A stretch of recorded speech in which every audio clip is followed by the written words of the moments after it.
Good afternoon, everyone. This is Alan Heisterkamp at the University of Northern Iowa. I direct the Center for Violence Prevention here on campus, and I'm pleased that you could join us today for our webinar on men's accountability. We have a few more participants that we're actually joining right now, but I do want to begin with some housekeeping items and some general introductions before I introduce our moderator and facilitator for today's webinar.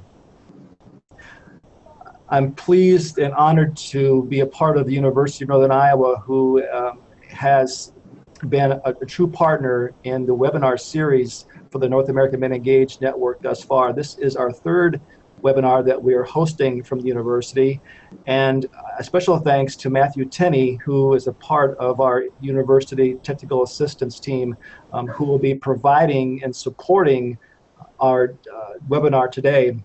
On an earlier chat message, he sent out to you a comment that if you anytime have a question or an issue regarding your connection to the webinar, please chat in the chat box, which you can find at the top of your screen, and Matthew will work as quickly as he can to help problem solve and address the issue. So again, appreciate the university for allowing us to host this webinar and look forward to our conversation today. At the top of your screen, you'll notice there are two tabs to be mindful of during this webinar. The first one is the Q&A tab, whereby as a participant you can post a comment or pose a question that the panelists will be able to, number one, respond to you via a text message back to you directly, or if the question is pertaining to the broader content of the webinar, then our facilitator and our panelists will probably be able to weave it into their discussion and the narrative at the time. So we do want to respond to questions. We do ask that you consider posing questions and comments throughout the webinar today, and we will work to respond either directly or indirectly with regards to the text. There's a chat box, a chat tab at the top of your screen as well, and that the chat is only viewed by or seen by the panelists on today's webinar. So you can send personal messages or a message, but only those on the panelist today will be able to see that chat comment. We are going to be tweeting during the webinar today, and that will be hashtag NAMEN. That's hashtag NAMEN, M-A-N-E-N today. So with that brief introduction, it's my pleasure to introduce to you our facilitator for today's webinar, Omar Paul. Omar? Yes. Welcome. Thank you, Alan. Many thanks to Matthew and the University of Northern Iowa for providing us the technical capacity to have this conversation, this very important conversation that I would like to welcome all of our viewers to. In brief, the topic of today's discussion is conceptualizing and implementing accountability in men's gender equity efforts. This is part of a continuing dialogue that all of our panelists will provide their experience and work on which. That being said, I represent Muslims for Progressive Values. I'm the United Nations representative based in New York. I'll spare the introduction to my organization as one of the panelists. Shafran is my colleague, and so she'll speak more about our work on engaging men and faith leaders for gender equality. So I'd like to take this opportunity to introduce our panelists to you all. So we have here first, oh, I can actually share the bios with everyone so we can all read along. Just do that very quickly, but I will read a short sort of synopsis of the bios. So there we are. So at the top we have Emiliano Diaz de Leon. He is a men's engagement specialist. He has more than a decade of experience working for several domestic and sexual violence centers across Texas. and in 2008 joined the Texas Association Against Sexual Assaults, and has provided training and technical assistance, primary prevention of sexual violence to rape prevention education, RPE, grantees around the states, and has also founded and coordinates the Mobilizing Men Task Force, presently serving on the University of Texas Voices Against Violence Masculinity Steering Committee meeting. So welcome, Emiliano. And going down the list, we have here Shafran Sonnefeld, who is the Global Advocacy Director of Muslims for Progressive Values. Shafran, so MPV is a faith-based human rights organization promoting gender equality and women's empowerment. We do LGBTQI advocacy, freedom of expression, and freedom of and from religion and belief. And Shafran is the co-creator, actually, of an initiative that she'll be talking about more today. It's called Imams for She, which is the initiative to engage imams, Muslim faith leaders, in advocating for gender equality and women's empowerment. And she's also very keen on championing women's rights and empowerment through said initiative, and has worked for Women's International League for Peace and Freedom, and was the lead author of a report called Through the Lens of Civil Society, a summary report on the public submissions for the global study on women, peace, and security. And she has a master's degree in international law from the University of, I'm going to mispronounce this, Chef, so forgive me, Maastricht in the Netherlands.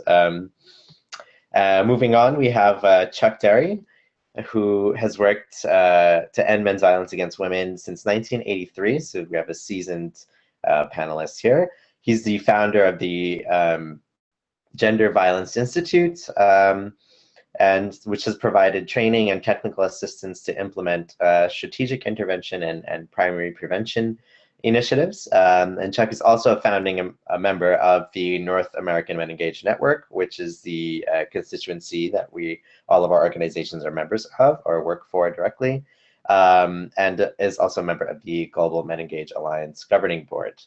So welcome, Chuck. And now I want to start the conversation with a question that I think is very important in this context. So let's stop sharing that. And that question is, how do we define accountability when we're talking about it in terms of gender equality and in terms of engaging men in this discussion? So the first question is then, how would you define accountability in terms of men's work to reduce and end violence and misogyny, especially violence and misogyny perpetrated by patriarchy against women? So I think we can start with Shaf, if that's okay. So Shaf, you have the floor. Thank you so much, Omer. Thank you so much for having me on this panel. It's a great honor and a pleasure to be participating in this. To add on to what Omer is saying, just explain about Muslims for Progressive Values. We have consultative status at the United Nations, and the work that we do is to embody and be an effective voice of traditional Quranic ideals of human dignity, egalitarianism, compassion, and social justice. So we've been a prominent voice in countering radicalism and extremism within communities, and then also hate and misunderstanding of Islam by fostering intercultural and interfaith dialogues on a local and on a global platform. So MPV has established and nurtures vibrant progressive Muslim communities around the world by creating opportunities for religious discourse, volunteering, community activities, and cultural events, bringing together the arts, spirituality, and social activism. And given our consultative status at the United Nations, we provide advocacy work on a high policy level at the UN in order to promote inclusive and tolerant understandings of Islam based on human rights, justice, and peace. So in terms of accountability, I'm going to share my screen with you right now, if all goes well, of course. Oh, there we go. I have a Prezi that hopefully will work. There we go. So as I mentioned, we are a faith-based human rights organization, and Omer already covered our focus areas. So I'm going to fast forward into accountability on an international level. On an international level, we hold accountable state and non-state actors who use Islam in perpetrating human rights abuses, either in states' failure to implement and enforce international human rights law, as a result of reservations that they may hold in the name of Sharia law, or in their laws that criminalize alleged acts of blasphemy, apostasy, and homosexuality. So we do this by monitoring and collecting grassroots information in Muslim majority states around the world, and taking such information to develop stakeholder reports and campaigns for the Universal Periodic Review process of the United Nations, but also through other high-level policy advocacy strategies such as panel discussions, statements, and through quiet diplomacy. And in terms of accountability on a grassroots level, we hold accountable members of our Muslim community at large for discriminatory behavior that they carry out towards, for instance, artists, religious minorities, members of the LGBTQI community, and discriminatory behavior towards women and girls. So in terms of women's rights, we advocate against all forms of violence against women and girls, and promote women's rights, the women's right to take leadership roles in their community, including through mixed congregational prayers, which is unfortunately still taboo in many Muslim communities. So alongside other feminists, we debunk misogynist interpretations of the Quran and Islamic traditions. And one major project that I'll be talking about is the Imams for She initiative. So when I take a step back and when I look at accountability, when I first looked up the definition of accountability in a dictionary, I found that accountability, as you'll see, is the quality or state of being accountable, especially having an obligation or willingness to accept responsibility or to account for one's actions. So digesting that a little bit and maybe taking a moment to reflect on that, to me, accountability starts with education. It starts with understanding what your rights are, understanding at what point they're taken away, and then learning to whom to call on for accountability, whether it's the perpetrators themselves or the protectors or enforcers of those rights who acted negligently. Further, reflecting on accountability and then also the need to understand what your rights are, it reminded me of a quote by Malala, where she has said, extremists have shown what frightens them the most, a girl with a book. So again, accountability starts with knowledge, education, and awareness raising, particularly speaking from the perspective of a woman. Knowing when my rights are being violated, knowing when my peers' rights are being violated. And for this reason, it's important to learn more about your rights, when they're violated, and what action points to take to seek justice. So for this reason, MPV, Muslims for Progressive Values, is quite big on producing accessible resources such as infographics or short videos, lecture series, to simplify complicated religious lingo that we get to deal with as a faith-based human rights organization, but then also international human rights law. And we produce this for civil society, for lay audience, but also for policymakers and religious leaders, because ultimately, to enhance accountability for women's rights, you need to be aware of what we're talking about. What rights are we talking about?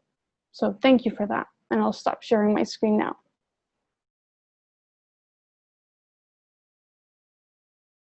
Oh, you're muted, Omer. My apologies, I was muted there. So I think that was a great sort of definition of accountability as it applies at the international level, and what sort of mechanisms exist with international human rights law. So that is one dimension of the dynamic of accountability. So I'd like to now call upon Emiliano, if you could talk a little bit about what accountability means to you, and how this definition that was just provided informs it or resonates or is it may be different. Thank you. This is Emiliano Diaz. I'm the men's engagement specialist with the Texas Association Against Sexual Assault out of Austin, Texas. So I'm really grateful for being on today's webinar and engaging in a conversation around accountability. So the Texas Association Against Sexual Assault is the coalition that represents all the rape crisis centers in Texas. And so we have about 86 centers around the state that work directly with victims of sexual violence. And so one of the things that I do here is provide training and technical assistance to specifically RP grantees who are doing primary prevention around sexual violence, with an emphasis on engaging boys and men, and work with them directly by providing them ongoing technical assistance and training. And so, you know, in the context of that work, we're really trying to help rape crisis centers really support, engage men in their local communities around the state. And that includes you know, men who are staff with their organizations or volunteers, men who are on their board of directors, men who are donors, men who they engage on a daily basis around preventing sexual violence. And so our role is to really support them and help them hold those men at a local level, hold those men accountable at a local level, and provide them with sort of the capacity building that they need in order to do that. So what are some of the skills that they need in order to engage in those conversations with the men who are actively engaged with their organization, and how do they hold those men accountable? What are through their programmatic work, especially around prevention. And so I want to make sure that I want to share my contact information with folks so that if folks want to reach out to us for support or just to learn about the work that we're doing, I want to make sure you have my contact information and were able to reach out to me. And if there was very specific questions, especially from folks who are working at a coalition level who are trying to engage local communities around this particular issue. And so this is something that we're constantly engaging with folks through our network called the Mobilizing Men Task Force. And so this is a network of individuals and organizations and institutions who are engaging men around sexual violence prevention in their local community. And as part of a network, which we've had for the last 8 years, that's really an opportunity to support and to provide them with the training and the capacity building that they need in order to do effective prevention work in their local communities. But we keep on hearing from folks in those communities that accountability is an ongoing issue. And so they're trying to engage in ways to hold the men and boys that are participating in the programming accountable. And so I want to encourage folks who are thinking about this issue to reach out to us and to learn about how we've sort of been engaging in those conversations for the last 8 years around this particular issue. And again, that for us, it really requires sort of ongoing conversations with prevention educators as well as men in those local communities. And so TASA has the capacity to go around and engage in those conversations with folks at a statewide level as well as at a local level. And the impact around this particular issue, I think, has been effective because, again, we're able to bring the resources that we have at a statewide level to folks at a local level and engage with them in these conversations and provide them sort of ongoing training and technical assistance, not just around this issue, but around a variety of issues around when it comes to engaging men. And so I've been doing a lot of reflecting on this particular issue. So one of the things that I wanted to share with you was a blog post that I came across, and hopefully folks at this point have seen it. But Ashley Mayer, who wrote this particular piece, so you can go to her website and download it from her blog. But it was a powerful piece that I've been really reflecting on since she posted it back in September around another Engaging Men workshop, another abusive experience in terms of her perspective, her experience around experiencing abuse and in the context of a workshop about engaging men. And just the response that she received from and didn't see the accountability that she was looking for in that space. And so it's a really powerful and important piece, I think, that I've been reflecting on for some time, and I hope that others will sort of take a look at it and really share it and think about it, how it impacts their work, especially those who do this as part of their work. If this is part of your professional work of engaging men, if you're part of an organization or institution, you know, how do we engage in these conversations and the spaces that we share with women, and especially women of color. And so I think this really forced me to really reflect on this particular issue for this webinar. So thank you. Excellent. Thank you so much, Emiliano, for that definition. I think, you know, Chef's perspective on this was very international and cemented and concrete in structures and institutions. And what your definition alluded to is the very sort of behavioral and grassroots connotation or dimension that accountability and education for accountability sort of speaks to. So Chuck, I give the floor now to you to add your definition to this mix. So the floor is yours. Yeah. Hi. Yes. Thank you. Great stuff. One of the things I remember when I was 17 years old, and so that was like 1973 or something like that. And it was a nice summer day, and I was sitting outside, and in those days, the feminists were all called women's libbers and that kind of thing, and they're burning their bras and stuff. And it was in the news and whatnot. And I'm 17, I'm hanging out, I got long hair, and I'm just chilling. And I think to myself, for the first time, I thought to myself, what would it mean to me personally if men and women were really equal? What would it mean? And within 2 minutes, I had the answer. I'd have to give some stuff up.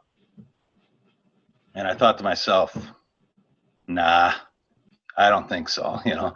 And, you know, I didn't like grow another head. I made this very moral decision not to care. I had a better understanding now. My awareness had risen. I had better understanding what a great deal was to be a guy, so that was good. I didn't grow this other head like I wasn't some weirdo now because I decided, nah, I'm just going to ignore it. I was just like other guys. I was a good guy. We hung up with girls and boys hung out together and whatnot. But I was really aware of my privilege. And then 10 years later, at 27, I started doing this work, and I started seeing the foundations of sexism. That's men's violence against women. When all else fails, the economics, the intimidation, the violence works. And I really started then to have to question myself. I started working in a feminist women's organization. I thought it wasn't very sexist when I went in there. Then I found out my big toe was sexist. You know, it wasn't just this attitude I had, but it was who I was. It was part of my identity. How I thought about women being inferior and subordinate to men and women as sexual objects, all these things. And then what are the privileges that I had because of that? And I started to see the institutionalized sexism and my own individual sexism as I began working with men who batter. And as I began working with the criminal justice system who wasn't doing anything about men's violence against women, right? So you see this amazing kind of life that women were living with, right? So the biggest question for me and the foundation of this work is accountability. And the biggest question for me was, am I willing to give some of this stuff up? Because if I'm going to be accountable and we're really going to have gender equality, I am going to have to give some stuff up.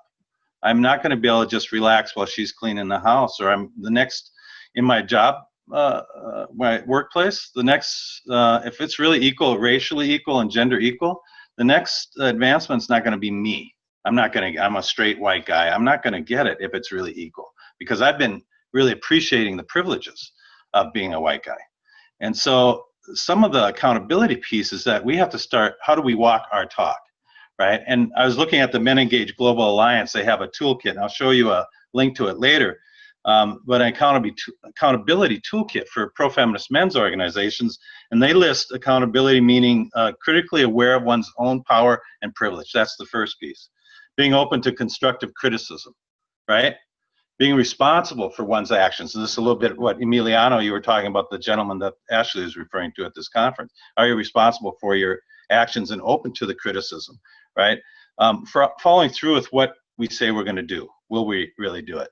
Taking action to address behavior or beliefs that go against the men engaged principles by individuals or groups, inside or outside the workplace or in your community. And then openly acknowledging any harm caused and developing any harm caused, acknowledging that harm that's caused by your behaviors, and then developing and implementing solutions to make amends, which I think is a huge piece as well, and talk about it later. Is how do we make amends for the harm that we created? Whether we intended to do that harm or not is immaterial. Is how, if we created harm, how do we make amends for that and make sure it doesn't happen again? So I think this accountability, as more and more men globally are coming to the table in partnership with women, this accountability piece is key. And we talk a lot about it, but I'm not sure we walk it as much as we need to. Thanks. Absolutely, and thank you, Chuck, for that dose of realism, because it is very much so the case that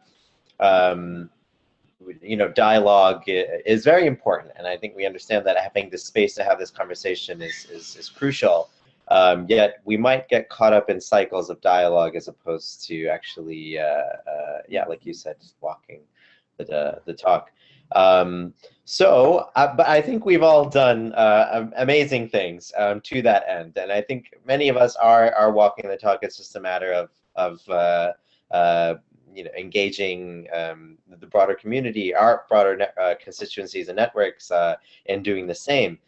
So to that end, I think actually if we can go in reverse order this time and talk about some of the initiatives that our organizations are employing, either locally, or nationally, or internationally, to really walk this talk. So Chuck, if you would like to explain a little bit more about any initiative that your organization has begun or jumpstart or spearheaded to this end.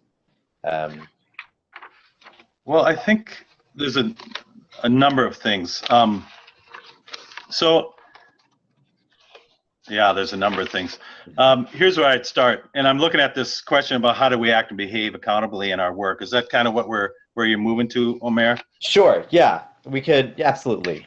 And because that involves institutional initiatives, right, as well as individual kind of impact, right.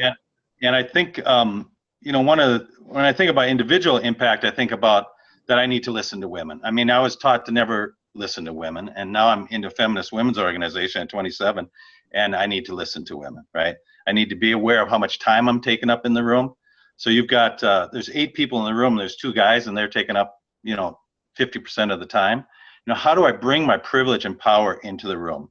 How do I acknowledge women's reality? How do they, what needs to happen for them to look at me, listen to me, and they go, oh, he gets it.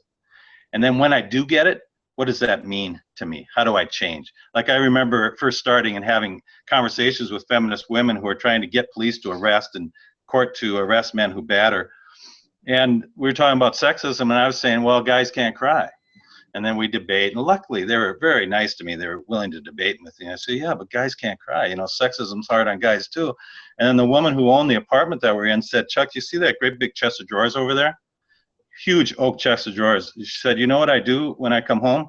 I push that in front of the door. This is right next to her front door. I said, oh. And then another woman said, yeah, Chuck, you know what I do? I do this. And the women all went around and said, this is what they do to deal with sexism. And then I went, oh, okay, now I get it. Whether I can cry or not is minimal compared to what they live with, what the injustices they live with. So I have to understand that if I'm going to work in this field, that there are some disadvantages to men around sexism, but they're minimal. The benefits far outweigh the disadvantages. And how am I accountable to those benefits? And how do I just wear them on my sleeve? It's not like I can take off my privileges like a coat. I have them all the time.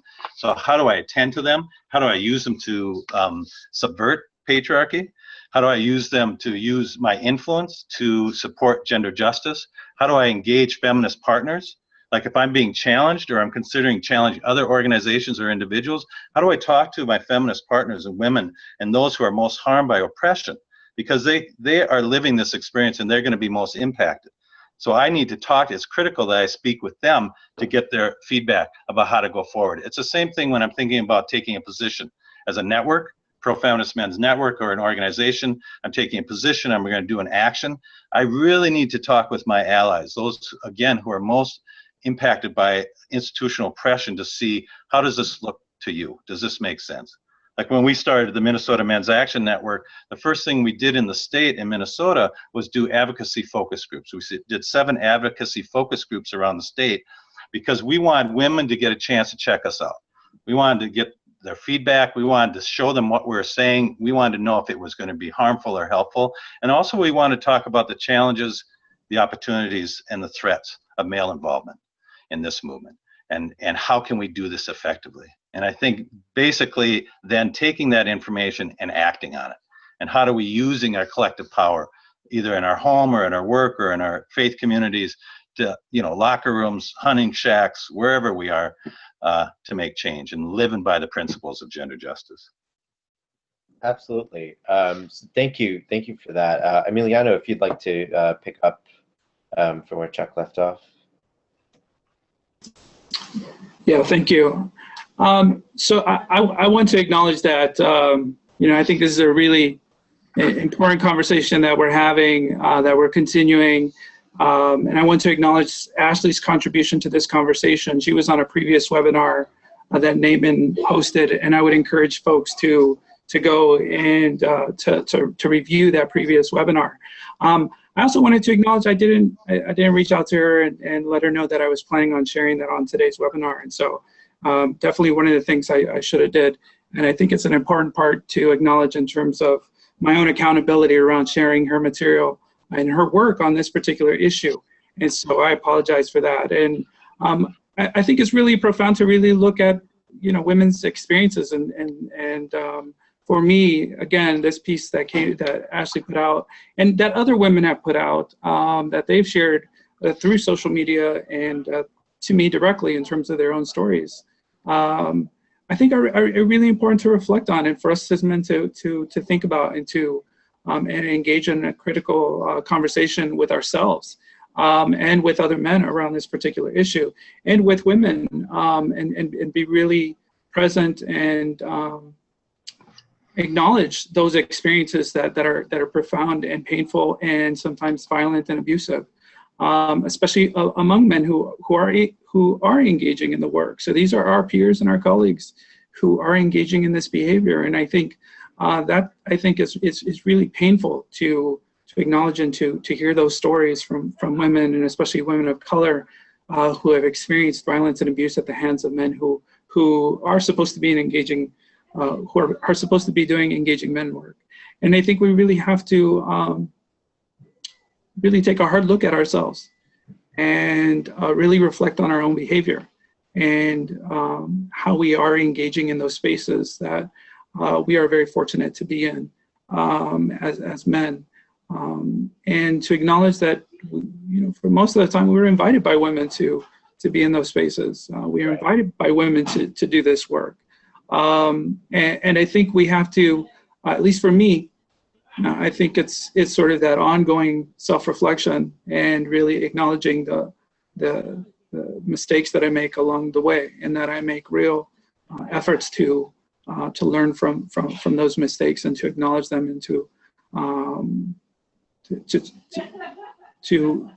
move forward with that sort of in mind, but at the same time be open to allowing myself to be accountable to women who are engaged in the work and to make myself accessible. And so when I, you know, when somebody approaches me or has, you know, or is, you know, feedback for me regarding my behavior or something that I might have said, or, you know, I think Chuck said really well in terms of how we are trained and how we are conditioned as men to think of and to engage with women. And I think we have to be really conscious of that and work to undo those privileges. but I will acknowledge that that's ongoing for me. I think that in the work that I do with folks around the state, there's a lot of work that men have to do when they come to a local program, and when they either invited or they join prevention efforts at a local level, is that we want to ensure that those men are willing to engage in a process of transformation, and acknowledge that they have work to do, and that we want to support those rape crisis centers in doing that work. And so, but I think it really is difficult work. This is not easy, I think, in terms of this issue of accountability, because it can be painful, it can feel personal. And at the same time, I think it is the responsibility, it's part of the responsibility of the work that we're doing as men with other men. And again, I think this is part of that ongoing conversation and dialogue about accountability. Absolutely. And thank you for that very candid explanation or answer there. I think that's very important, and something that I think a lot of people would be keen on seeing, especially if we're men and we're saying that we are men for gender equality. There is a very personal sentiment and that needs to, I think, come out, and that needs to be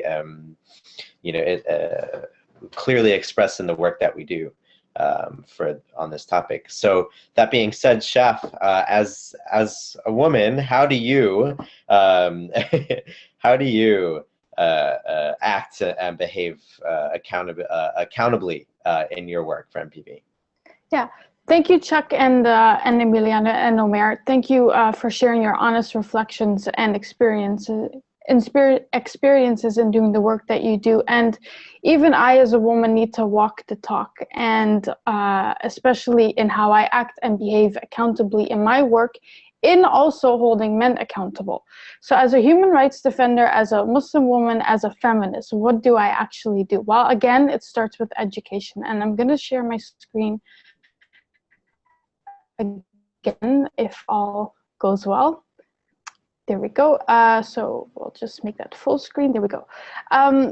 So again, it starts with education. And prior to starting my position with MPV, I had to delve deeper in learning more about Islam, and particularly on what, for example, the Quran says, and on the historical and man-made origins of Islamic jurisprudence and the patriarchal underpinnings of traditions. So for me, it was particularly important to understand Islam for myself, so that I am able to debunk stereotypes on Islam that are perpetuated in the media and by Muslim extremists and through Islamophobic narratives. So for instance, as I mentioned before, it starts with education, and I had to educate myself a little bit further on the distinction between Sharia and Sharia law, because that's oftentimes the base for much discrimination against women that is being perpetuated by men.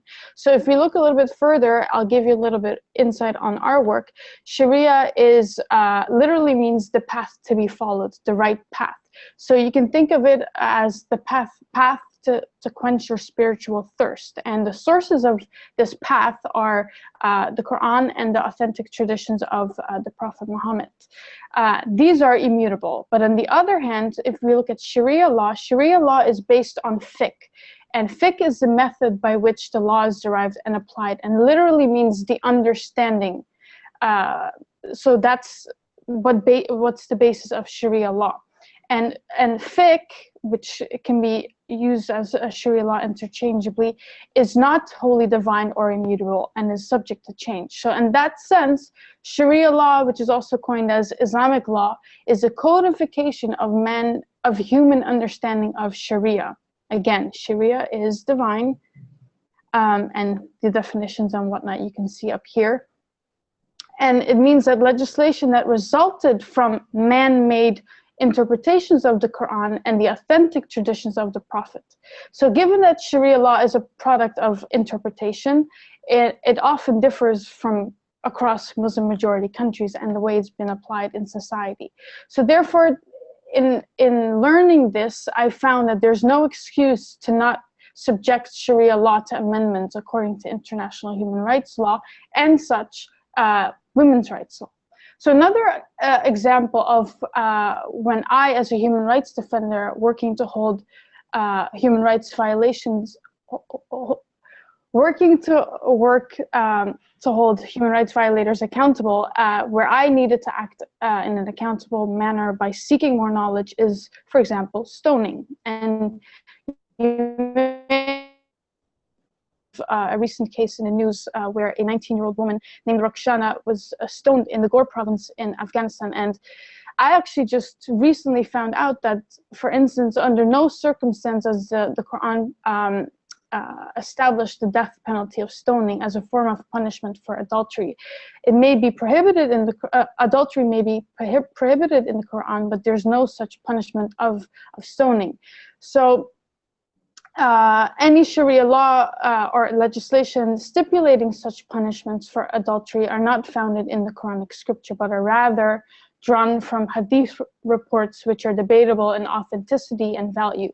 So hadith reports, to clarify, are a collection of sayings and traditions of the Prophet Muhammad, which were recorded centuries after his death. So as a result, the authenticity of some hadith references is often questioned, and particularly as some references may contradict the spirit of the Quran, which is love, justice, mercy, and compassion for all. So these two examples of where I needed to take the responsibility to educate myself more about the intersections of Islam and women's rights in order to help myself with my work to hold violators of women's rights accountable. So how we act and behave accountable in our work is related to how we act and behave in our personal life as well, because that seeking knowledge obviously influences my personal life as well. So there's a responsibility that all of us carry in breaking down stereotypes and debunking harmful cultural practices. Moreover, again, I'm going to come back with a quote from Malala. When the whole world is silent, even one voice becomes powerful. So it's important that we all take the responsibility in calling out injustices when we see them. Thank you. Right. And thank you for that amazing presentation, Chef. I think it's really highlighted the, like I said before, this personal sentiment that I think is very important for us as advocates and activists for gender equality to exhibit and exude and really portray to our constituents, our clients, to our demographics. So moving on. I do want to pose this question to the panelists, and we can start with Chuck again. How do you help hold other men accountable in your work, and particularly your work in, or if you could exemplify your work in Minnesota with programs and initiatives that you have done there. Chuck. You're on mute, Chuck. Thank you. I think there's this ongoing process of accountability, and so it happens both individually and institutionally. And so individually, if I'm going to hold a man accountable, basically what I do is talk with them. And so I'll share some stuff about both. This is what we'll do in Minnesota and also on some global levels as well. So I want to share with you the Men Engaged Global Alliance guide on accountability.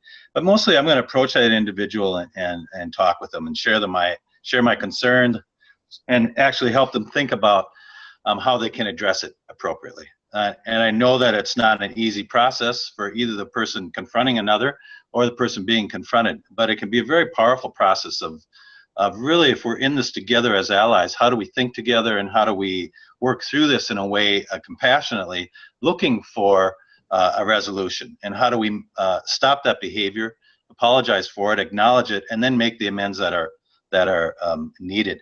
So it depends on the incident and where it took place and the context of the incident and the seriousness of the offense, right? I'll usually look at a personal and private conversation first, and then if that does not resolve the issue, then I start thinking and talking to my colleagues about and confidants about, how do you think I should go forward with this? Should I make it public? Should I bring it to the board? Should I bring it to a supervisor? Right?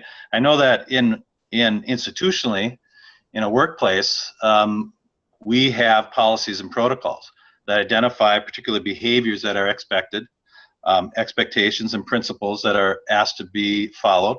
And if those are not followed, then we have a process that says you talk to that individual directly. If it doesn't change, then you talk to the supervisor, right? And then institutionally, there is disciplinary processes that are in place on paper that are really clear about what the process is and what it will be to go forward. Now, with the Global Men Engage Alliance, I'm going to share you a screen with you regarding a really good, what I think is a really good a guide. They have the Global Men Engage Alliance Accountability Standards and Guidelines, and then also have the Men Engage Alliance Accountability Toolkit. And this really lays out what's the code of conduct that's expected. And this is the North American Men Engage Network also have, and you'll see on our website that we have a list of principles that we go by, and also a code of conduct that we accepted and signed on to from the Global Men Engage Alliance. And so we've got things on paper that are really concrete to say these are the expectations of our behaviors. We agree with these principles. We agree with these behaviors that we'll follow through with. And then if they are not followed through with, or there's some breach of those contracts and expectations, then others can challenge us, right? And we're opening that as part of the principles, that we're open to that challenge, and that it's important that we be open to that challenge. The guidebook also talks about the Men Engage Global Alliance Standards, Accountability Standards Guidebook also talks about what are the processes institutions can take when accountability comes to the fore. How do you vet it? Who's a part of the committee that looks at the incident and makes determinations about the seriousness of the incident and what would be an appropriate resolution? Do you bring the parties together or do you not? Depends on the circumstances. And it really lays it out in some fairly good detail. It's a great model to begin with. The last thing I'll say too is that they also have a toolkit for training men. And I think particularly we're looking at pro-feminist men's organizations or networks of organizations who really want to do this well, who are really committed to doing this well. And we have a toolkit that's available, a tool we can use and download from the website that actually we can engage men in an ongoing process, like multiple sessions around accountability and what that looks like, and really strengthening our commitments to accountability. And I think in the next, I'll stop there, and then I'll speak a little bit more about some specific kinds of ways in which this is looking in more detail on a global level and regional level later. Thank you. I'll get off this screen here.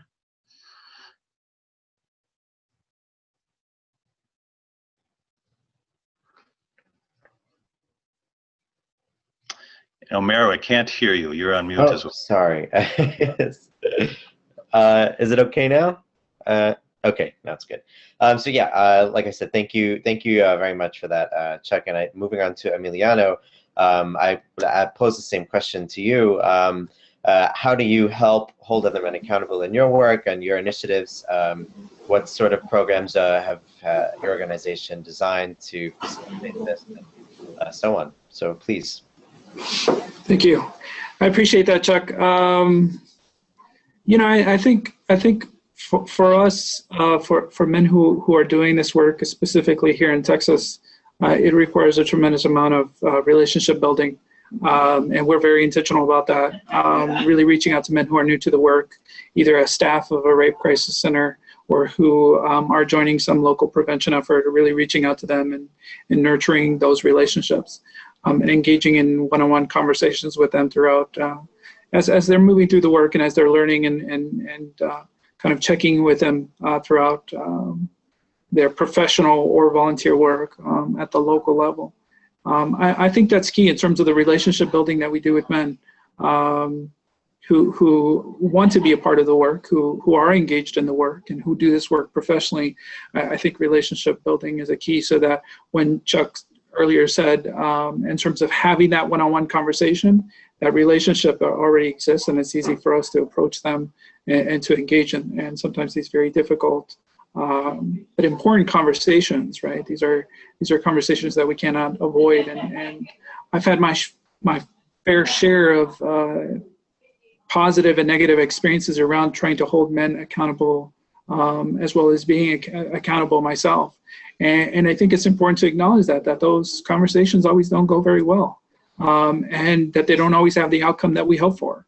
But I think it's important that we engage in the conversation, that there's a willingness on our part to engage in that conversation, and that because I think it's part of being also accountable to the women who I work for, who are my partners in this work, who who are sort of doing the work on the front lines every day. And I think it's figuring out how to what are some of the things that we need to have in place to ensure that these conversations can exist in a safe way, especially for women who have been impacted by our behavior.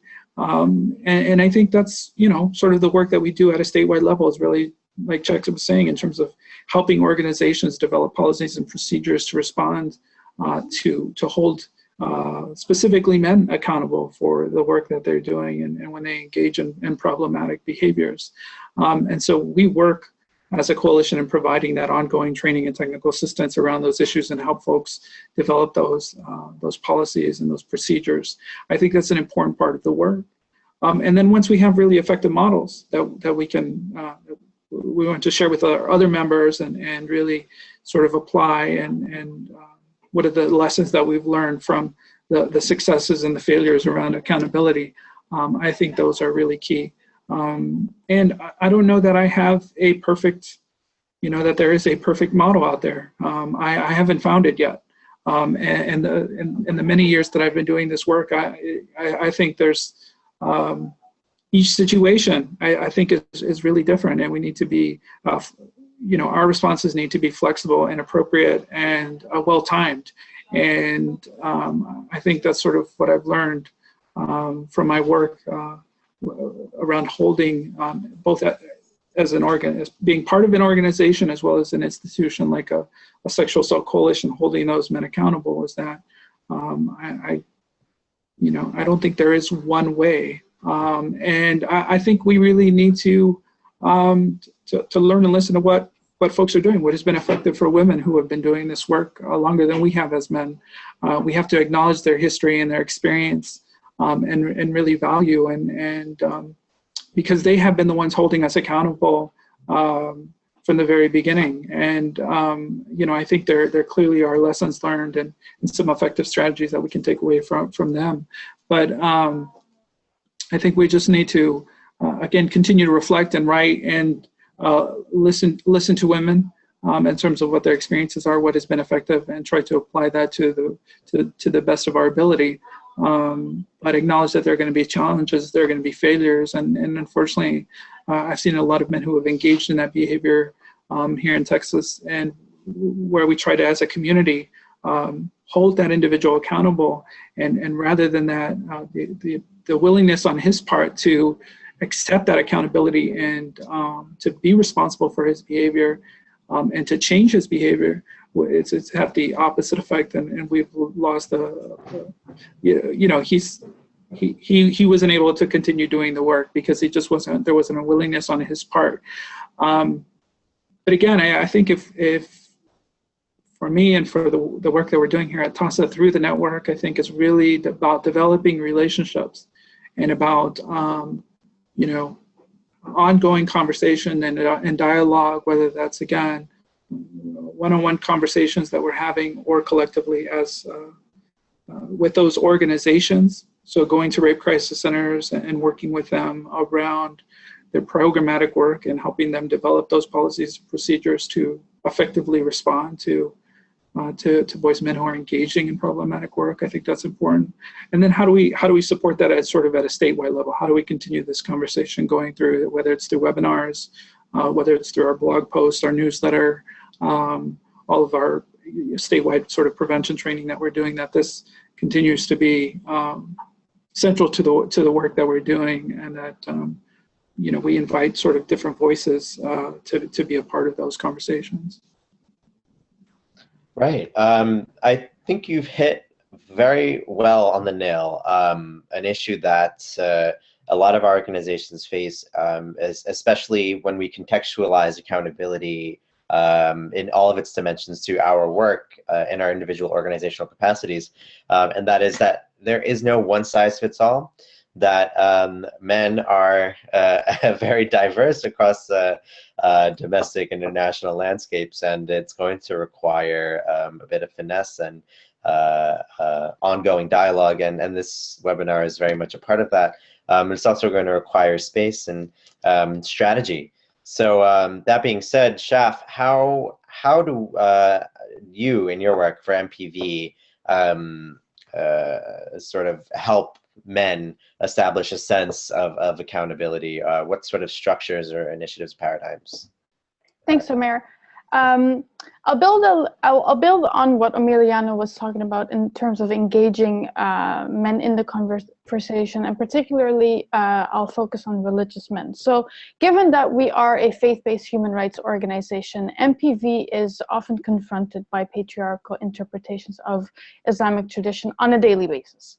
The domain of religious leadership is still largely controlled by men, and it's primarily men who occupy positions of leadership and have control over interpretations. So this doesn't mean that women in Muslim communities are or should be passive. To the contrary, there is a growing movement worldwide of Islamic feminists, which includes scholars and activists who live, breed, and promote the idea of gender equality as part and parcel of the Quranic notion of equality between of all human beings, and particularly Islamic feminists who call for the implementation of gender equality in the state via civil society institutions or civil institutions and everyday life. So what is key with Islamic feminism is that it uses Islamic theology as the root of the inspiration for gender equality. And the key organization in doing that is an organization that was based in Malaysia, whose name is Musawa. So we use that scholarly work produced by Islamic feminists in holding men accountable. For example, in breaking down verse 434 of the Quran.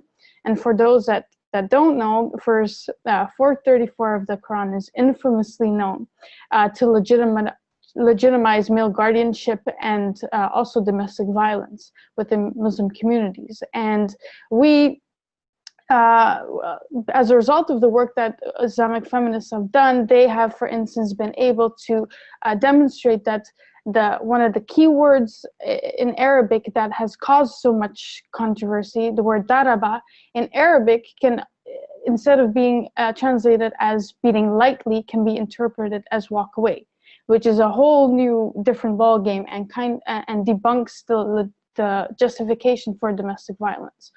So yet, as much as we are promoting such feminist interpretations of the Quran and supporting the work of Islamic feminists, and we realize that it's so powerful, we realize as well that we can't do this women's empowerment work alone, and we desperately need to engage religious leaders.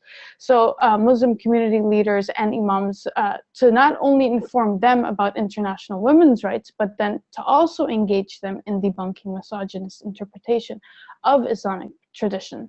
So yes, of course, there are many imams who perpetuate misogynist interpretations of the Quran and Islamic traditions. But I've also seen the need to recognize that there are many imams who are true advocates of women's rights, and all they need is a little boost and a little support and recognition so that they feel empowered to carry on their good work in women's empowerment, but also that their voices become the dominant narrative, and a byproduct of that, of course, is that we are able to then counter Islamophobia in a sense of showcasing positive stories about Islam. So no, not all imams or Muslim men beat their wives or seek to marry off their daughters at the age of 14. Many do want their children, of course, and wives to flourish in life and encourage them to pursue their education. So based on this, an early in March 2015, we launched an initiative called Imams for She, and I'm going to share again on my screen with you to kind of give you a little bit of a run through of what this initiative actually entails. So bear with me as I'm setting up this Prezi again. There, let's allow this. There we go. So, so we launched this initiative called Imams for She, which is inspired by the UN Women's campaign of He for She. And the Imams for She initiative seeks to support and empower imams, religious leaders, Islamic scholars, who we like to call Imams for She. And they debunk misogynist interpretations of Islamic scripture that have led to human rights violations in the name of Islam against women and girls in Muslim majority countries. So who do we define to be Imams for She? And we have this on our website as well. So if I go through this too quickly for the sake of time, feel free to browse our website as well. So first and foremost, Imams for She are those that follow Prophet Muhammad's lead by advocating for women's rights. So this may be a shocking new fact, but Prophet Muhammad was indeed a feminist, as he gave women many rights at his time already. And Imams for She champions are also individuals who debunk patriarchal and misogynist interpretations of the Quran and the Hadith. They lead their Muslim communities to embrace gender equality, gender parity. They also declare all these forms of violence against women and girls to be un-Islamic. So that includes acid attacks, domestic violence and assaults, honor killings, female infanticide, female genital mutilation and cutting, also known as FGMC, and all forms of child and forced marriages, sexual violence, sexual harassment and assaults and trafficking. And the list goes on and on and on and on. And in terms of a conflict setting, so for example, in situations of Boko Haram or in cases of ISIS or whatnot, they would denounce all forms of violence against women and girls in conflict, including sexual and gender-based violence, sexual enslavement, and child soldiering, etc., etc.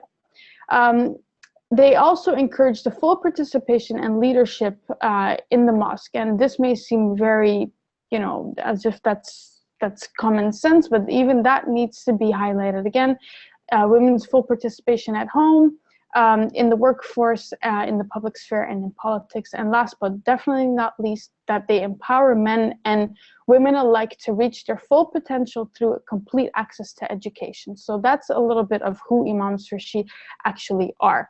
And why is this important? Well, if we look at a report recently of the Special Rapporteur on freedom of religion and belief, he had noted that countless examples demonstrate that violence in the name of religion especially displays a pronounced gender dimension. And this you can see in the following examples. So, for example, and the sources are all listed here, 1 in 5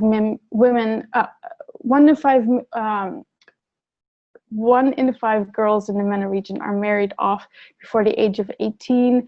It's estimated that 100 million to 140 million girls and women alive today experience some form of FGMC, female genital mutilation and cutting. And interestingly enough, 14 countries in the MENA region are in the bottom 20 of the Global Gender Gap Index ranking of 2014. And according to UN Women, and I'm sure all of us are aware of this statistic already, 1 in 3 women worldwide have experienced physical or sexual violence. So these are just some facts and statistics to throw out there. So, and here are some photos of the Imams for She initiative, and we recognize that it's that imams have a broad influence in Muslim majority countries around the world, and their support is crucial in promoting gender equality and preventing violence against women and girls. And we also know that many imams are already advocating for gender parity, and they themselves are often ostracized and ridiculed by more radical imams for their alternative or alternate views. So MPV believes that it's crucial to empower these Imams for She by providing them with positive public support as well as educational training materials with which they promote their message and such.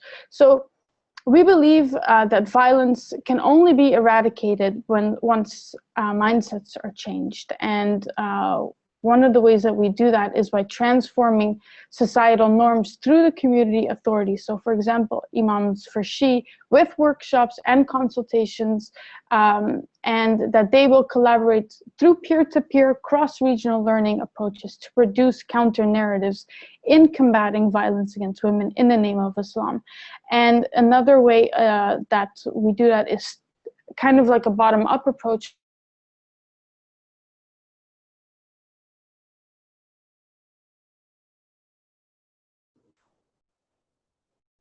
Ms. Schaff, are you still there?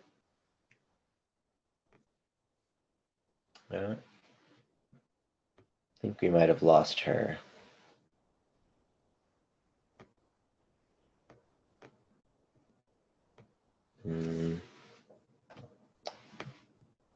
Okay, let's see if I can. Has her video feed stopped for everyone else? Yes. Okay. Yep. Okay, so let me see where she could be, if I could get to her on Gmail. While you're doing that, Omer, Yeah. I really, and I'll stop as soon as she gets back on. It just really like the fact that she's looking at the religious community and how interpretation of the Quran, and that there's a lot of I was raised a Catholic and Christian community, and really a lot of similarities about the interpretations of the Bible and how that's used to oppress women. And I like her thing about Muhammad being a feminist, because sometimes I'll speak about Jesus being a radical feminist. If you look at the New Testament and the Christian ideologies and religions, the stories about the women, he was radical towards women around justice and respect. And so I really like this method of changing community norms.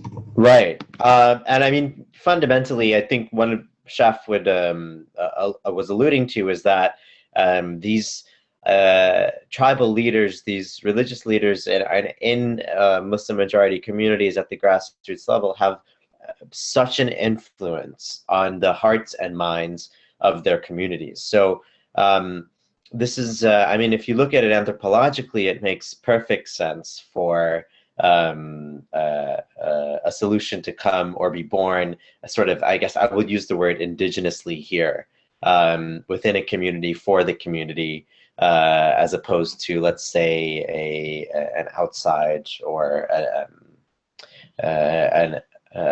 sort of a ethic or outside perspective of rights or advocacy or even accountability, because I mean that's something, like we had deduced earlier, means something very different to different communities across the globe.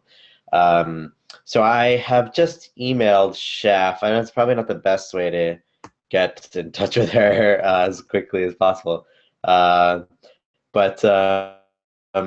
we'll see if she gets back on. We can continue her presentation, or she can just wrap that up very quickly and say a few last words about it. But I guess for the sake of time, we'll move on, and we'll continue with the discussion. So our last question for the panelists I have here, it's a bit of a philosophical question. Oh, Schaff is back. Okay, great. And good thing before I ask the last question. So Schaff, was there any, did you want to wrap up very quickly what you were saying, and then we'll move on? I wasn't quite sure at what point I was cut off, but Okay.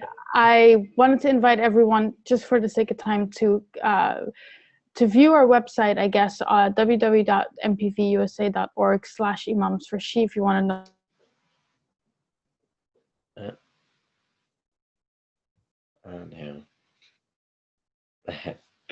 Well, Chef, if you can hear me, you're freezing again. So how about if you can hear me, just hop on again, but maybe close your video feed if that would help the connection. So I think we'll continue. Our website, by the way, is www.mpvusa.org, and was all of our materials and our resources, links to external resources and materials that you could take a look at. That would, I guess, sort of better flesh out our position on gender equality, women's empowerment, and engaging men in this discussion.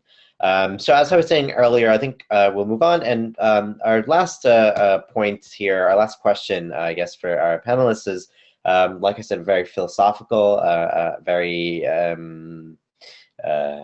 makes you think a little bit, but I think it's an important one nonetheless. Especially after all of this talk of sort of our pragmatic approaches to the issue and a lot of the work that we've been doing. But the question is, who are you accountable to, and how do you respond to being held accountable? So Emiliano, if we could have your thoughts. Thank you. So, I think one of the things I said earlier, I'm really accountable to, especially women of color who invited me into the work, and who I'm very fortunate to work with and learn from, and are really true mentors in the work that I do. So for me, women of color, women in general, I think women who, again, who are in positions of leadership, who are doing the work every day around the state and the country, who have led these efforts from the very beginning.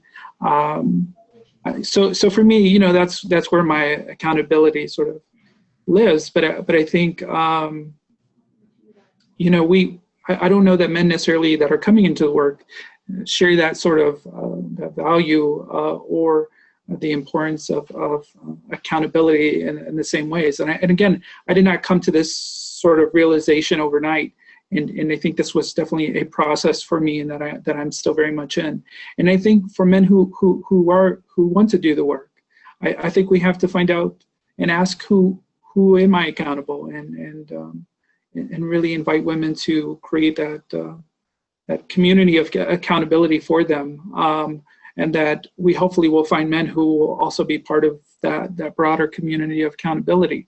And I think for me, it's really effective to know that there is a community of accountability around me, sort of from the very beginning of my work, and that I value and appreciate that sort of feedback that those individuals have, those women, primarily women of color, have given me in terms of feedback and guidance, and challenged me, and really have held me accountable.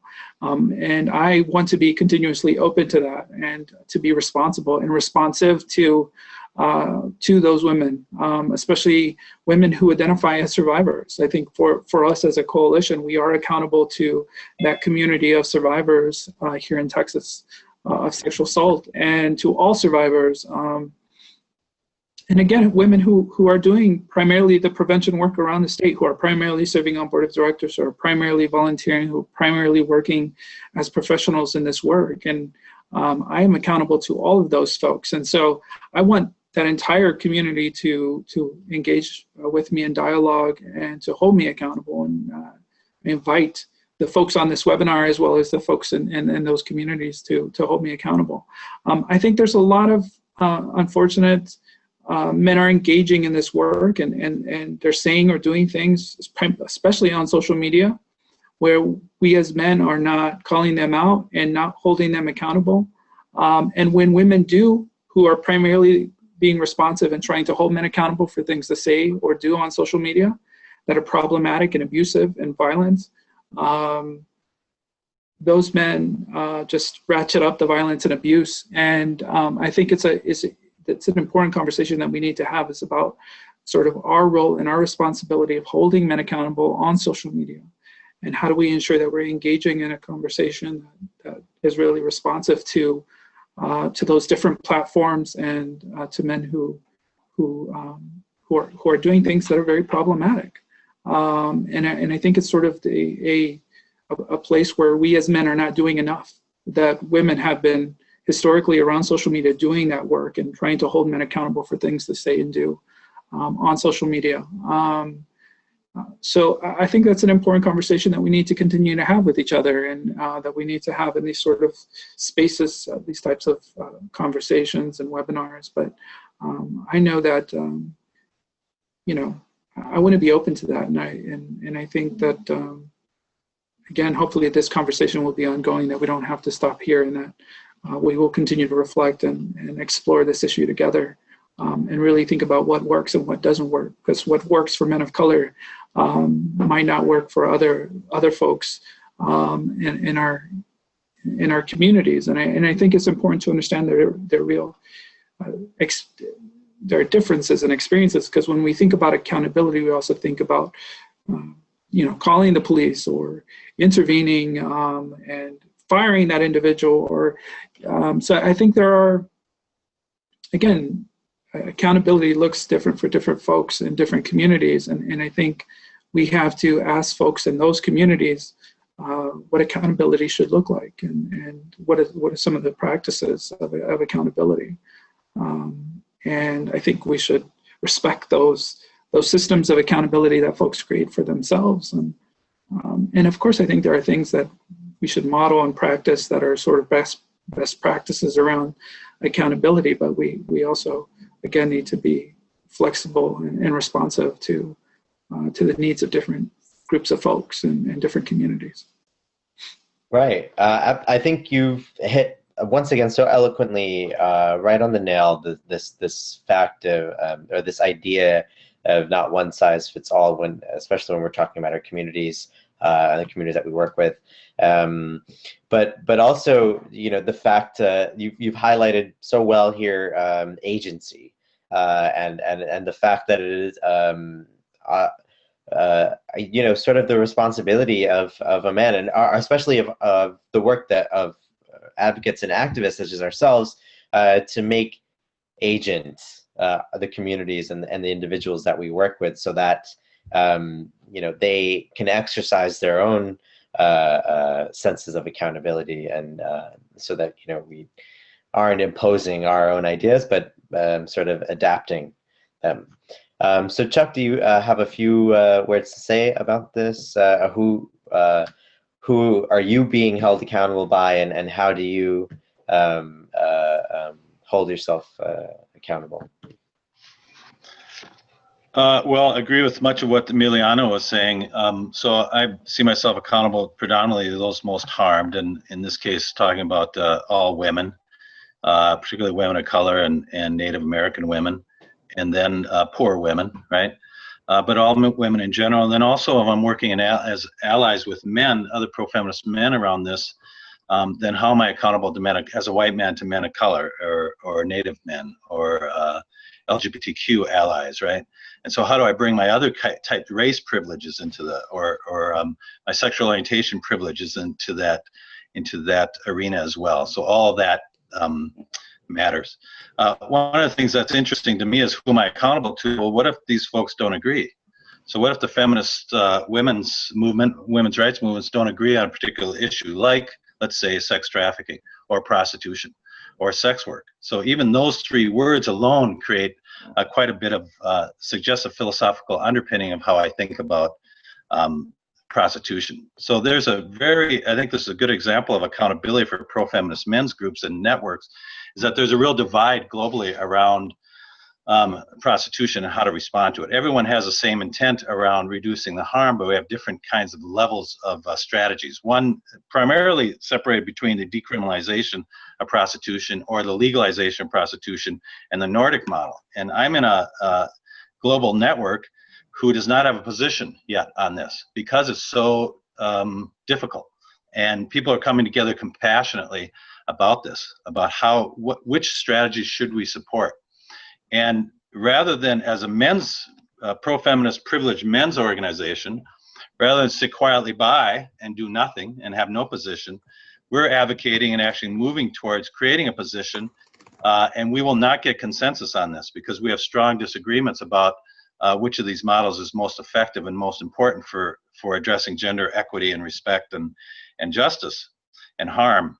But if we are transparent and we reveal both these positions, and we say these are counter positions and we have disagreements about this, and this is one position and this is the other position and this is why we feel this way, then our allies globally can look at us, those who are most harmed by this sexist oppression can look at us, read what our position is transparently, and they can have an informed decision now about whether they will ally with us, whether they will support us, or whether they will do joint partnerships with us. And so I think the transparency, this is a good example of who am I accountable to, and I think that we do have to choose at times, and who do we choose, and how do we make that choice? And then how are we transparent about that choice, I think is the critical accountability piece. Secondarily, there has been instances in this country and others, of course, where you have pro-feminist men's organizations who have come under fire from feminist women's organizations. And sometimes we'll get a list of, here's a perception of what occurred, and then here's what we'd like you to do to make amends. And I think it's critical that we respond to, let's say someone sends us a 10-point piece of what we want you to do to respond. I think it's critical as a pro-feminist men's organization that we respond to each of those demands. And we say, yes, we agree with your perception and we agree to change. No, we disagree with your perception, this is why. Or yes, we agree with your perception, but we will not meet this demand in its entirety. We'll go 75%, but we won't go the 25%. And then we explain why. Again, that we are being transparent and we're being out there explaining our positions and what we are willing and not willing to do. And then people can, women's organizations and women's rights organizations and others can look at us and make a decision whether we are safe to align with and whether we have the credibility that we purport to have.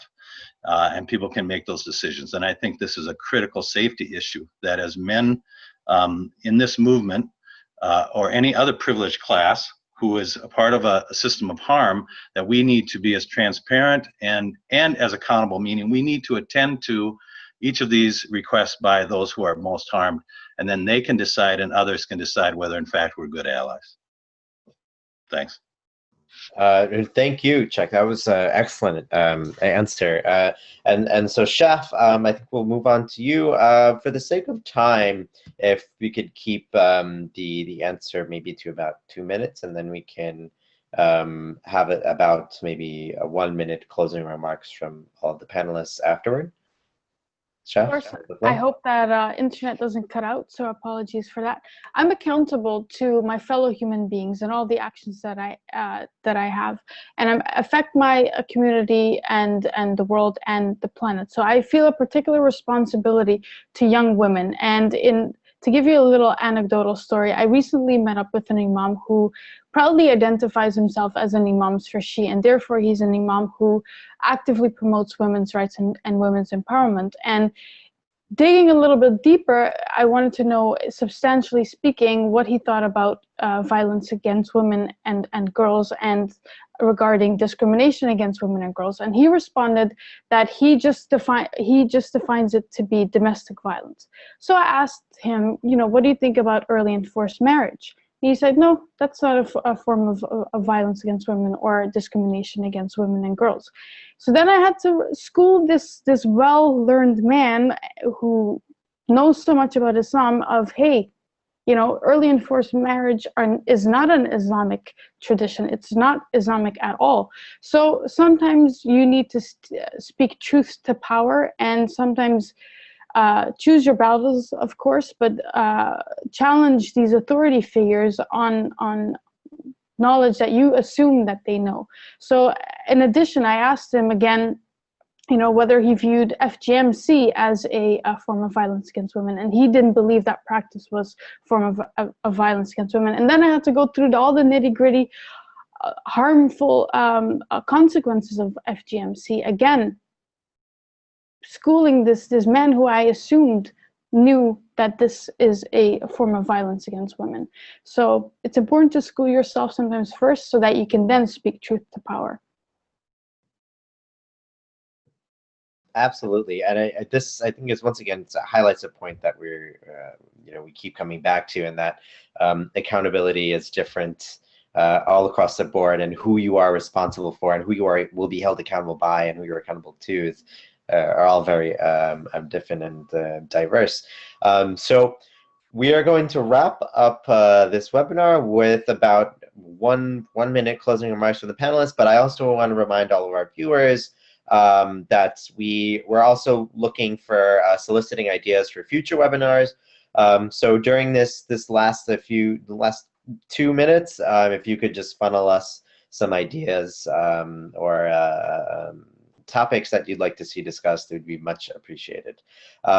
So Emiliano, I think we'll finish up. We're starting with you. If you have any last minute remarks to make. Yeah, thank you so much for moderating this discussion for all the panelists and for NAMEN for hosting this particular webinar.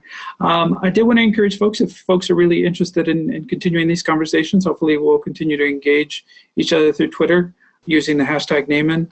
Also want to encourage folks, if you're interested, we have an upcoming webinar specifically about engaging men in violence prevention in rural communities. So if that's something you're trying to look at, I hope you can join us for that. You can go to TASA.org to register for that webinar. That's going to be next Monday at this time from 12 to 1:30. So hopefully folks can join us for that. I did want to encourage folks. I think this has been a really important resource for me in terms of my own development and thinking about accountability and hearing the voices of marginalized folks, especially women. And Voicemail has been a really important publication for me, and I think it's an ongoing theme of this publication. I want to encourage folks to pick it up. It's a national quarterly publication, and I think it's a tremendous resource to continue, not just explore this issue, but a range of issues around healthy masculinity. So I want to encourage folks to do that. I think one of the things for me when I first started doing this work, one of the first books that I read was Men's Work by Paul Kivel, which I think really centers accountability in his work, and really found that to be very profound and really has helped inform my work.